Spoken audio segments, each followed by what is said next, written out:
Hello everyone. Good evening. I'm Divya. So, ఈరోజు రీజనింగ్‌లో మన పజిల్‌లోకి enter అయ్యే ముందు బ్యాంక్ ఇన్ఫినిటీ కోసం ఒక 2 మినిట్స్ మాట్లాడుకుందాం. మన ఎల్‌టిఎక్స్ క్లాసెస్‌లో బ్యాంక్ ఇన్ఫినిటీలో బ్యాంక్‌కి సంబంధించిన ప్రిలిమ్స్, మెయిన్స్ అండ్ ఇంటర్వ్యూకి సంబంధించి ప్రతీదీ కూడా కోచింగ్ ఇవ్వడం జరుగుతుంది. అండ్ అన్‌లిమిటెడ్ మార్క్స్ అనేవి కండక్ట్ చేస్తూ ఉంటారు. డైలీ మార్క్స్ ఉంటాయి. అండ్ దీనికి సంబంధించిన ఇంగ్లీష్ అండ్ బ్యాంకింగ్ అవేర్‌నెస్ వచ్చేసి మన సురేష్ సార్ డీల్ చేస్తారు. రీజనింగ్ నేను and arithmetic Deepak sir deal చేస్తారు. సో, దీనికి ఈ ప్యాక్ అంతా మీకు కావాలి అనుకుంటే దీనిలో జాయిన్ అవ్వాలి అనుకున్న వాళ్ళకి ఫీజ్ జస్ట్ ₹6,000 మాత్రమే విత్ లైఫ్ టైమ్ వాలిడిటీ. అంటే మీకు జాబ్ వచ్చే వరకు కూడా కోచింగ్ అనేది ఇవ్వడం జరుగుతుంది. ఓన్లీ ₹6,000తో. ఎక్స్‌ట్రాగా మీరేమీ పే చేయాల్సిన అవసరం ఉండదు. సో, ఎవరైనా ఈ బ్యాంక్ నుండి క్లాసెస్‌లో జాయిన్ అవ్వాలి అనుకుంటే డిస్‌ప్లేలో ఉన్న కాంటాక్ట్ నంబర్‌కి కాంటాక్ట్ అయ్యి జాయిన్ అవ్వచ్చు. కాంటాక్ట్ నంబర్ ఉంది చూడండి. 7893899553. ఓకేనా?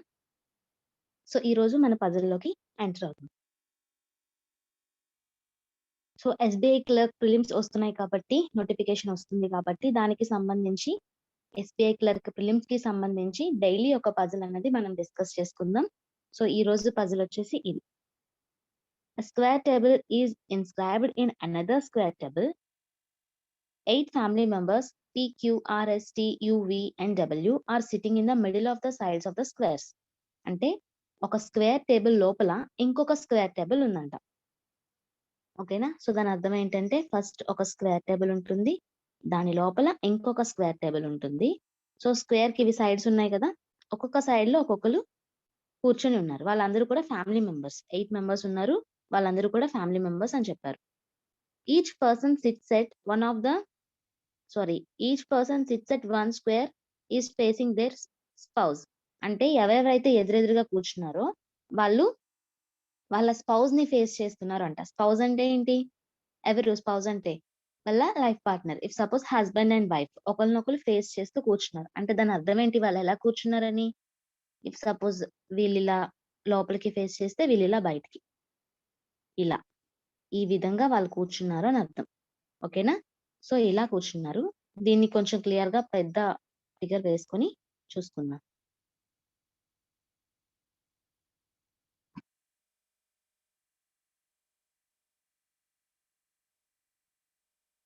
ఇలా వేసుకుంటే వాళ్ళు కూర్చునే విధానం ఇలా ఉందన్నమాట. సో, ఇలా కూర్చున్నారు. ఇప్పుడు ఎవరెవరు ఎక్కడెక్కడ కూర్చున్నారు అన్నది మనం హింట్స్ యూజ్ చేసుకుంటూ వేసేసుకోవడమే. ఫస్ట్ పాయింట్ ఏముంది? వి ఫేసెస్ క్యూ అన్నారు.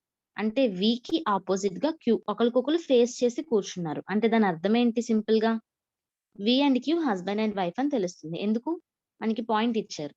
ఎవరెవరైతే ఎదురెదురుగా కూర్చుంటారో వాళ్ళు అదే వాళ్ళ స్పౌస్‌కి ఎదురుగా కూర్చుంటారు అని చెప్పారు. సో, వాళ్ళని ఒక కపుల్ కింద కన్సిడర్ చేసుకుంటే వి అండ్ క్యూ ఒక మ్యారీడ్ కపుల్ అని తెలుస్తుంది.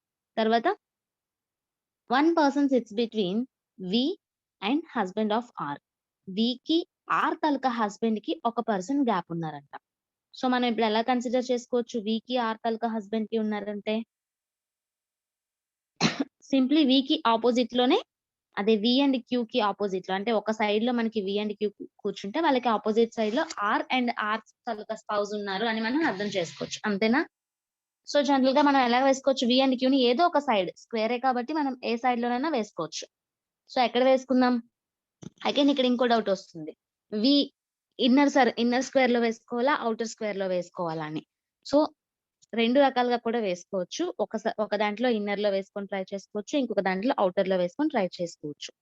సో, చేస్తేనే తెలుస్తుంది. ఎందుకంటే అక్కడ మనకి హస్బాండ్స్ లోపలున్నారా? బయటున్నారా? అనే విషయం మనకక్కడ చెప్పలేదు. అంతేనా? సో, చెప్పలేదు కాబట్టి మనం ఏం చేయాలి? ఎక్కడైనా వేసుకోవచ్చు. సో, 2 రకాలుగా వేసుకుందాం.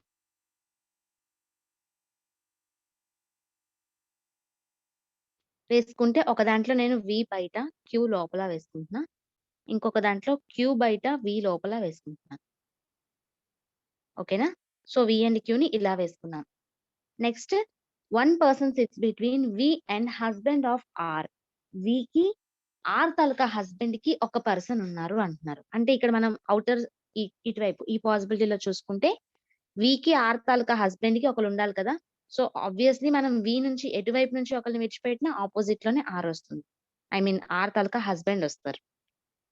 ఆర్ తాలూకా హస్బెండ్ అన్నారు కదా! సో, ఆర్ ఇక్కడ ఉంటే లోపల సర్కిల్ లోపల స్క్వేర్‌లో ఆర్ ఉంటే ఆర్ తాలూకా హస్బెండ్ ఇక్కడొస్తారు. అంటే దీన్ని బట్టి మనకేం తెలుస్తుంది?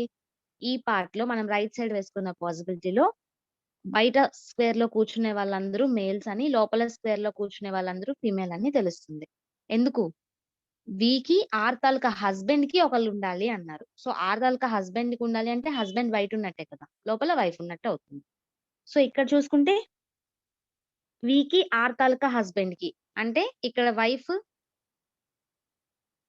ఆర్ ఇక్కడ ఉన్నట్టు అవుతుంది. లోపల వాళ్ళ హస్బెండ్ ఉన్నట్టు అవుతుంది. ఎందుకంటే వీకి ఆర్ తాలూకా హస్బెండ్‌కి ఒకళ్ళుండాలి కాబట్టి.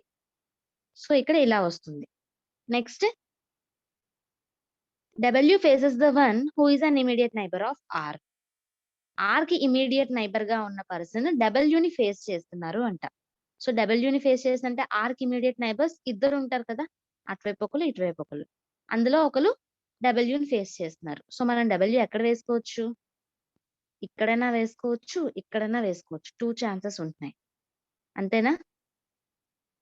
ఇక్కడ లోపల వస్తుంది. ఇక్కడ గాని, ఇక్కడ గాని. ఈ 2 దగ్గరలో ఎక్కడైనా డబ్ల్యూ వేసుకోవచ్చు. ఎందుకు అక్కడే వేసాం?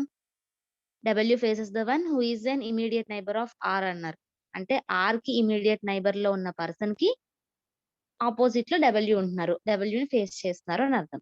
సో, ఆర్‌కి ఇమ్మీడియేట్ నైబర్స్ ఇద్దరుంటారు కాబట్టి వాళ్ళని ఫేస్ చేస్తున్న పర్సన్స్‌లో ఈ 2 పొజిషన్స్‌లో ఎక్కడో దగ్గర డబ్ల్యూ వచ్చే అవకాశం ఉంది. కాబట్టి అలా వేసుకున్నా. తర్వాత పాయింట్ చూడండి. P is an immediate neighbour of neither R nor W. అంటే పి ఏమో ఆర్‌కి నైబర్ అవ్వకూడదు. అండ్ డబ్ల్యూకి కూడా నైబర్ అవ్వకూడదు. సో, ఆర్‌కి నైబర్ అవ్వకూడదంటే అర్థం ఏంటి క్లియర్‌గా? ఇన్నర్ సర్కిల్‌లో ఇక్కడ చూసుకుంటే ఇన్నర్ సర్కిల్‌లో ఆర్ ఉంది కదా! ఆర్‌కి నైబర్ అవ్వకూడదంటే పి ఖచ్చితంగా మనకి లోపల ఉండకూడదు. అంతేనా? అండ్ డబ్ల్యూకి కూడా నైబర్ అవ్వకూడదు అన్నారు. అంటే డబ్ల్యూ పొజిషన్ మనకింకా తెలియలేదు కదా! ఇటువైపు వేసుకోవాలా? ఇక్కడ వేసుకోవాలా? అని తెలియకుండా మనం డబ్ల్యూ పొజిషన్‌ని ఫిక్స్ చేయలేం. సో, ఇప్పుడేం చేయొచ్చు? ఏదో ఒక వైపు డబ్ల్యూని పెట్టుకుందాం. ఇక్కడ మీరు చూడండి హస్బాండ్ అండ్ వైఫ్ లోపల వేసుకున్న, బయట వేసుకున్న ఒకలానే వస్తుంది ఆల్‌మోస్ట్. అంటే లోపలందరూ ఫిమేల్ అయితే బయటకి మేల్ ఉంటున్నారు. బయట అందరూ మేల్ ఉంటే లోపల ఫిమేల్ ఉంటున్నారు. సో, రెండిట్లో ఒకలాగానే వస్తుంది కాబట్టి జనరల్‌గా ఇలా వేసుకుందాం. ఎలా అంటే ఇటువైపు నేను ఇక్ డబ్ల్యూ ఇటువైపు ఉన్నట్టు వేసుకుంటున్నాను. ఈ పాసిబిలిటీలో డబ్ల్యూ ఇక్కడేసుకుంటున్నా. ఇన్నర్ స్క్వేరా? ఔటర్ స్క్వేరా? అని చూడకండి. ఎందుకంటే ఆల్‌మోస్ట్ ఒకలాగానే వస్తుంది. ఒక మ్యారీడ్ కపుల్ ఇద్దరు కూడా అపోజిట్‌లో వస్తున్నారు అంతే. Just male and female inside, out side మారుతున్నారు కాబట్టి, నేను డబ్ల్యూని రైట్ సైడ్ పాసిబిలిటీలో ఇటువైపు వేసుకున్నాను. లెఫ్ట్ సైడ్ పాసిబిలిటీలో ఇటువైపు వేసుకున్నాను. ఇప్పుడు చెక్ చేసుకుందాం. డబ్ల్యూకి, ఆర్‌కి ఇమ్మీడియేట్ నైబర్‌గా పి రాకూడదు. సో, రైట్ సైడ్ పాసిబిలిటీ చూసుకుంటే ఇన్నర్ స్క్వేర్‌లో పి రాదు. ఎందుకంటే ఆర్ పక్కన రాకూడదు కాబట్టి. ఔటర్ స్క్వేర్ చూసుకుంటే డబ్ల్యూ పక్కన కూడా రాకూడదు. అంటే డబ్ల్యూకి ఒకవైపు ఆల్రెడీ వి ఉన్నారు. ఇంకోవైపు ఇక్కడ ఖాళీ వదిలేస్తే ఇక్కడ పి వేసుకోవచ్చు. అగైన్ ఇటువైపు చూసుకుంటే ఎక్కడ వస్తుంది? ఔటర్ సర్కిల్‌లో ఆర్ ఉంది కాబట్టి ఔటర్ స్క్వేర్‌లో ఆర్ ఉంది కాబట్టి రెండు వైపులా మనకి పి రాదు. ఇన్‌సైడ్ స్క్వేర్‌లో డబ్ల్యూ పక్కన రాకూడదు కాబట్టి డబ్ల్యూకి అపోజిట్‌లో పి వస్తుంది. సో, పిని కూడా పెట్టేసుకున్నాం. తర్వాత W does not face T. అంటే డబ్ల్యూకి అపోజిట్‌లో టీ రాకూడదు. అంటే డబ్ల్యూ తాలూకా స్పౌస్ టీ కాదు అని. సో, డబ్ల్యూ స్పౌస్ టీ కాకపోతే ఇంకెవరి స్పౌస్ అవ్వాలి టీ? ఇంక మిగిలిపోయింది పి ఒక్కటే. సో, పి తాలూకా స్పౌస్ టీ అవ్వాలి ఇటువైపు. ఇక్కడ కూడా అంతే. పి తాలూకా స్పౌస్ టీ అవ్వాలి. ఇంకెక్కడ ఖాళీ లేదు కదా! టీని వేసుకోవడానికి. సో, డబ్ల్యూకి స్పౌస్ టీ కాకూడదు అంటే ఖచ్చితంగా పీకే టీ అవ్వాలి. సో, పీకి స్పౌస్‌గా టీని పెట్టుకున్నాం. తర్వాత P sits immediate left of S who faces inside. చూసారా? పి ఏమో ఎస్‌కి ఇమ్మీడియేట్ లెఫ్ట్‌లో ఉండాలి. సో, ఇప్పుడు ఎస్ ఎక్కడ వేసుకోవాలి? ఎస్ ఎక్కడ వేసుకోవాలి? ఇక్కడ వేసుకున్నాం అనుకోండి. ఎస్‌కి ఇమ్మీడియేట్ లెఫ్ట్‌లో పి ఉంది. సరిపోయింది. And S faces inside. S inside face చేస్తుంది. సరిపోయింది గదా! సో, ఇక్కడ అవుతుందా? లెఫ్ట్ సైడ్ పాసిబిలిటీలో ఎస్ వేసుకోవడానికి ఛాన్స్ ఎక్కడుంది? ఎస్‌కి ఇమ్మీడియేట్ లెఫ్ట్‌లో ఉండాలి కదా! సో, ఎస్ వేసుకోవడానికి ఆర్ అండ్ ఎస్ కాంబినేషన్ పెట్టుకోవడానికే ఉంది. సో, ఎస్ ఇక్కడ వేసుకుంటే మనకి వీళ్ళిద్దరూ ఫేస్ చేస్తున్నారన్నారు కాబట్టి ఎస్ మనకి ఇలా ఔట్ సైడ్ ఫేస్ చేసినట్టుంది. ఇన్‌సైడ్ సర్కిల్‌లో ఔట్ సైడ్ ఫేస్ చేస్తున్నట్టుంది. ఇప్పుడు ఎస్‌కి ఇమ్మీడియేట్ లెఫ్ట్‌లో పి ఉన్నట్టుంటుందా? ఇమ్మీడియేట్ లెఫ్ట్‌లోనే ఉంటుంది. సరిపోయింది. బట్ మనకేమిచ్చారు last point. S who faces inside. S inside face చేయాలి అని. ఈ పాసిబిలిటీలో చూసుకుంటే ఎస్ మనకి అవుట్ సైడ్ వస్తుంది. ఇన్సైడ్ రావడం లేదు. కాబట్టి ఈ పాసిబిలిటీ రాంగ్. అంటే మనం మేల్‌ని బయట స్క్వేర్‌లో వేసుకోవాలి. ఫిమేల్‌ని లోపల స్క్వేర్‌లో వేసుకోవాలి. అది ఉల్టా చేస్తే మనకి ఎస్ దగ్గర డైరెక్షన్ అనేది మారిపోతుంది. కాబట్టి మేల్‌ని బయట, ఫిమేల్‌ని లోపల వేసుకుంటే సరిపోయింది. ఇంకెక్కడ ఏదైనా ఆల్ఫాబెట్ మిగిలిపోయిందా? డబ్ల్యూకి స్పౌస్ మిగిలిపోయారు. సో, మనకిచ్చిన ఆల్ఫాబెట్స్‌లో చెక్ చేసుకోండి ఏమైనా మిగిలిపోయాయేమో. యు, యు మిగిలిపోయింది. సో, డబ్ల్యూకి స్పౌస్‌గా యు వస్తుంది. ఇది మన స్క్వేర్. సో, ప్రిలిమ్స్ లెవెల్ వరకు ఇలాంటి పజిల్స్ మనం ఎక్స్‌పెక్ట్ చేయొచ్చు. సో, ప్రిలిమ్స్ వరకు కాబట్టి మనకి ఆల్‌మోస్ట్ ఈజీ పజిల్స్ లాగానే ఉంటాయి. బట్ చిన్న చిన్న లాజిక్స్ ఉంటాయి. అవి మిస్ అయితే ప్రాబ్లమ్ అవుతుంది. సో, మిస్ అవ్వకుండా మనం చేసుకోవాలి. ఇప్పుడు క్వెషన్ ఏమడిగారు? Who sits immediate right of wife of S? S తాలూకా వైఫ్‌కి ఇమ్మీడియేట్ రైట్‌లో ఉన్నది ఎవరు? ఎస్ తాలూకా వైఫ్ ఎవరు? ఎస్‌కి ఫేస్ చేస్తుంది ఎవరు? ఆర్ కదా! సో, ఎస్ తాలూకా వైఫ్ మనకి ఆర్ అవుతారు.